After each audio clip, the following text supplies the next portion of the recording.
So Daniel, thank you for joining me for an episode of Driven. Thanks. I'm really looking forward to talking to you about what drives you, what motivates you, and to hear your story. I'm really excited to be here, Alicia. Thanks. So why don't you tell me, where did it all begin for you? So when you left school, what did you think you were going to end up doing? Listen, I was a nerd from early on. We love nerds. I grew up in Mount Isa in far northwest Queensland. In high school, I wanted to buy a Commodore Amiga, and my mum said to me, "Listen, that's really expensive. You can't afford it. If you can save half the money, I'll give you the other half and go and buy it." And I had a paper route at the time, selling the local newspaper, and she was really, really shocked and perhaps a little bit disappointed when I turned around a couple of weeks later and said, "Hey, I've got the money." Ready to go. So ready to go. And so she was obliged through promise to go and buy it. So we got the Commodore Amiga, and so that was kind of my entry into nerd life, as it were. To gaming especially. Yeah. Well, in those days, there wasn't that many games, and you had to kind of do the programming yourself. Did you code? Really badly. Yeah, really, really poorly. In fact, that's one of the skills that I never really picked up later in life when I became an IT pro, as they call it. In school, I guess I didn't really think that I was going to be working in IT for the rest of my life, but I really was quite attracted to that whole nerd life and computers and building stuff. And looking back at it now, that was in the 80s and 90s. Who would have known back then where we would be from a technology point of view in 2020? Yeah. So obviously now you manage a very large team of how many people?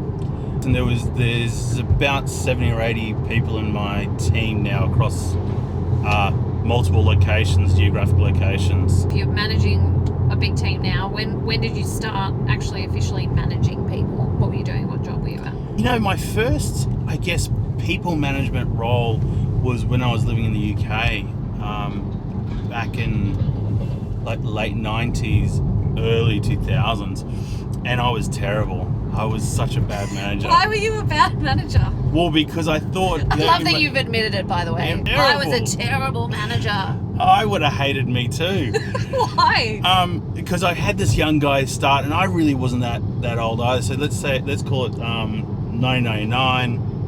So I was about 15.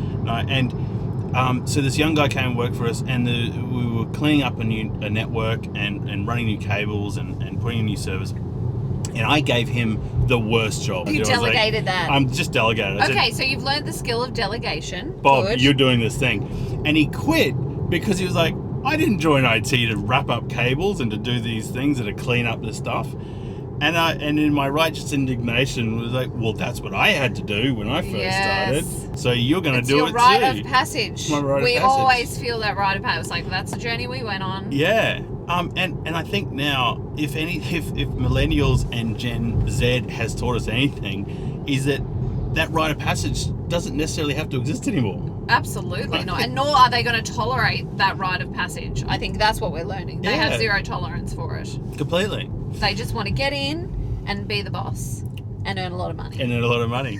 Not to stereotype our millennials. To me the other day, somebody I look up to quite a lot, he says to me, I made a comment about a friend of ours, mutual friend, who's working in a group that we're all in, and that he's basically, I can tell that he's hands off now. He's like, no, I'm done. And the comment was made, he said, well, he's a millennial. I said, okay, sure. He said, the thing with millennials is that they go gung-ho, the new idea, they get into it, and they put everything into it. If it doesn't work, they go, okay, I'm done. I'm moving on to the next thing. I'm tapping out. It's done. Like, I gave it a go, didn't work, I'm moving on to the next thing. Now, I don't think that's entirely true for everybody. Sure. But you can see the fail fast, fail forward mentality. So you go, well, okay, that didn't work. It's all right, it's okay. I'm not going to take it personally. I'm just going to move on, and we're going to find the next thing that I can throw my energy into. Yeah, that level of persistence or resilience isn't as much there. Is that what you're saying? Persistence, potentially not. Resilience, yes. Because the resilience part of it is, it's okay, I'm not going to let it faze me. I've got other things that I can do. Yes, I'll move on to the next thing. Yeah, and maybe that thing that me and my other colleague are still working on is doomed for failure anyway, and we're just flogging a dead horse.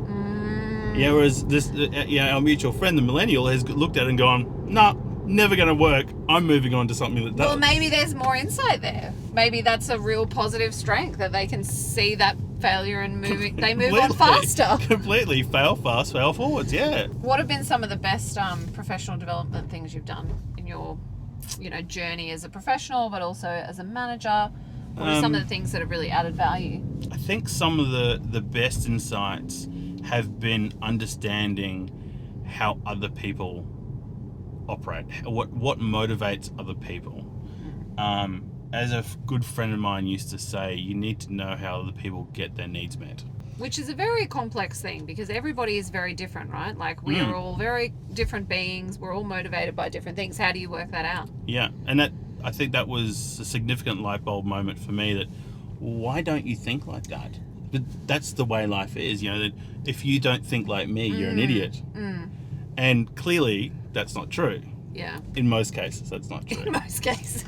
Sometimes. Sometimes. And so getting some insight into how other people get their needs met has helped me become a better manager and a better person in general, to then phrase or present my case in such a way that they go, oh, okay, yeah, I like that idea. I'm going to get on board with it. And HR challenges are potentially the worst things to have.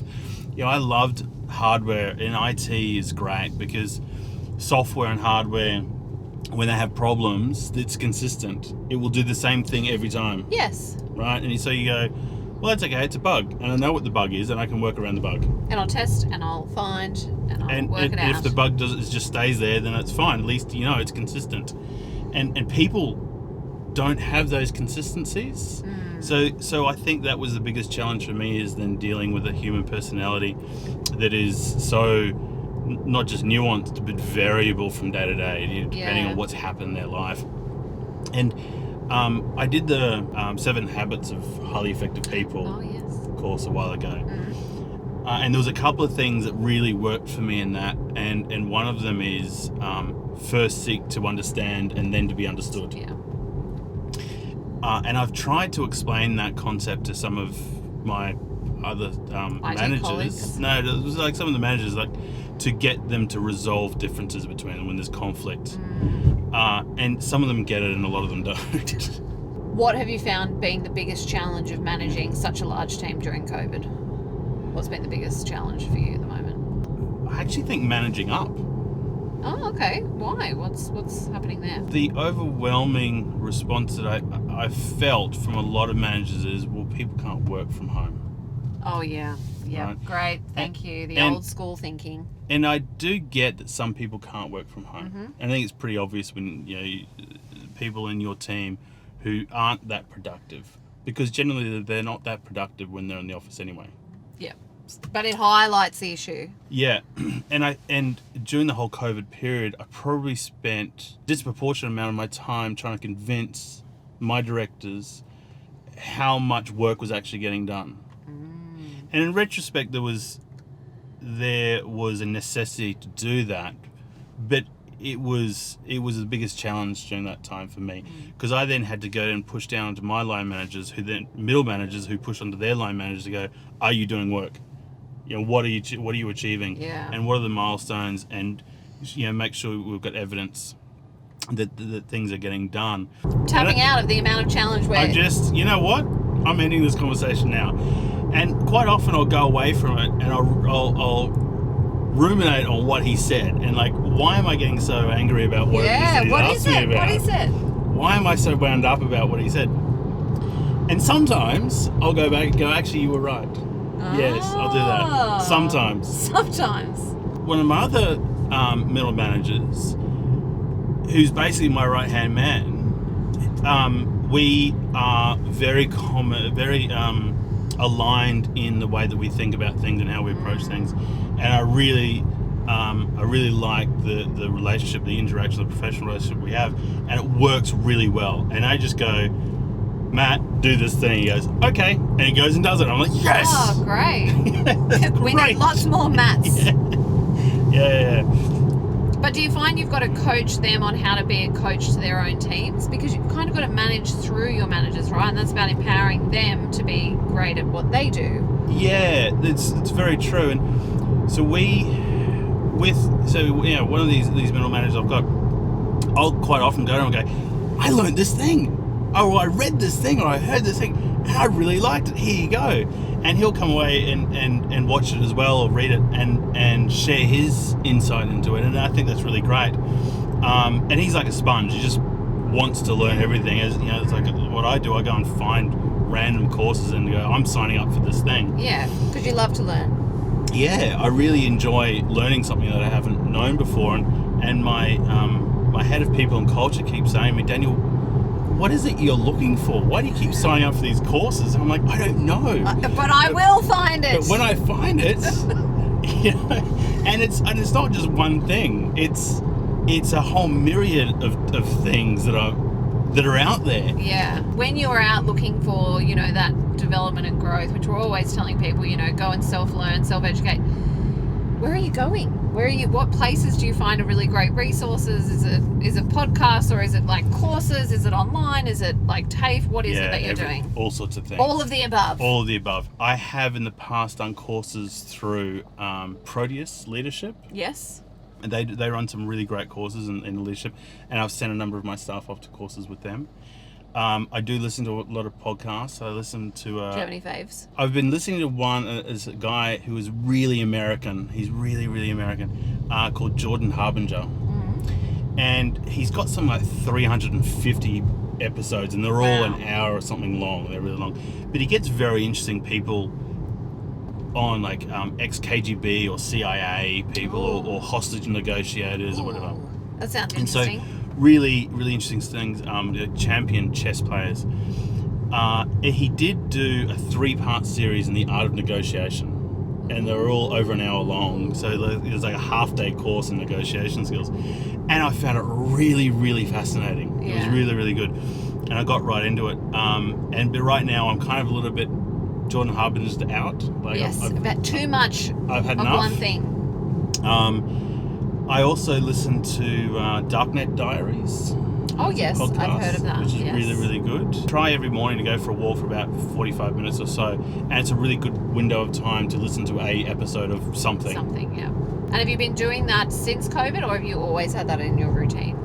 No, I haven't really. No, it probably started just a bit before COVID. You know, definitely cemented during that period just to get out, because being in IT, I guess being in this world, I would just get in front of my computer and then stay there for 10 hours. Yeah. 12 hours. They get up and move around. So why do you do what you do? What I do is I look for risk, and you know, particularly in IT and cyber risk. And my career is moving further and further down that security cyber risk path. And why I do what I do is because I think it was Donald Rumsfeld that was talked about. There are known knowns and known unknowns, and unknown knowns and unknown unknowns, right? So many unknowns. So many unknowns. But it's the unknown unknowns that most people just obviously don't even want to investigate. And so my role, I think, is to become aware of what those unknowns are, and then to go to businesses, organizations, and point it out, put a spotlight on it, and say, this is a risk that you actually have, and you need to do something about it.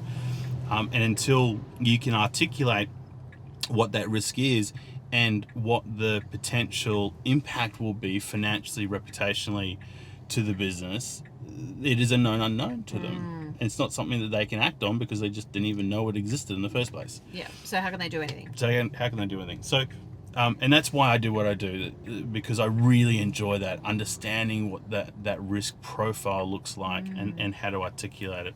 Your role is to highlight to people what their personality profile is. My role is to highlight to people what their risk profile is. Which is very much, it overlaps, right? Because all people actually have different levels of tolerance of risk. How much risk are you willing to take at work? Are you a Completely. high risk taker? Yeah, let's give it a go, right? That Yeah. whole, I don't mind, fear of failure, have a crack, I don't care if we fail. And then there are people who are more conservative and want to protect the company from risk, which is certainly your profile, right? And it's no surprise that you do what you do, because it enables you to protect companies against risk and be that protector for the business. Yeah, absolutely. My best mate is a CEO of a corporate education company, and he asked me to look at their IT strategy at one point, and I read through it, and I said to him, knowing what he's like, his tolerance for risk is zero. And I said, listen, mate, this is the risks that you've got here. What's your tolerance? Knowing the answer. And I could have taken that same thing and gone to somebody that works in a completely different realm. And they're going, you know what? Yeah, let's do it. Let's run that gauntlet. Let's give it a go. We don't mind. Let's give it a crack. What's the worst that can happen? What motivates you? We talked about, the biggest thing with management is trying to work out what motivates others and what their needs are. What motivates you? Solving problems. I love solving problems. Those little jigsaw things that you can get, novelty magic tricks that have all the pieces that are all locked together, and getting it apart and then figuring out how to get back together. Like that, I will sit for hours until I want to destroy the thing with a hammer to figure out how it works. So what all the parts are. And I've always been a problem solver. I enjoy solving problems. And I think during my career, the motivation to solve problems hasn't changed. It's just the problems have changed shape. They're different problems. They're on different scales. They've got different moving parts. Sometimes you can't even see the parts that are moving. And so identifying what that problem is and then coming up with a solution. And that's why I have this weird affliction for writing proposals for things, because it's potentially solving a problem that somebody's got. You identify what the business requirements are and what the challenges are, and then giving them something that can address that. Well, thank you, Daniel.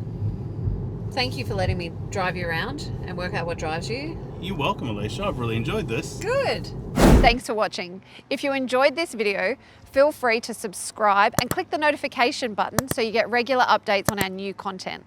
And if you want to know what drives and motivates you, feel free to share this video in your network and click the link in the description and take the free Predictive Index behavioural assessment and find out what drives and motivates you at work.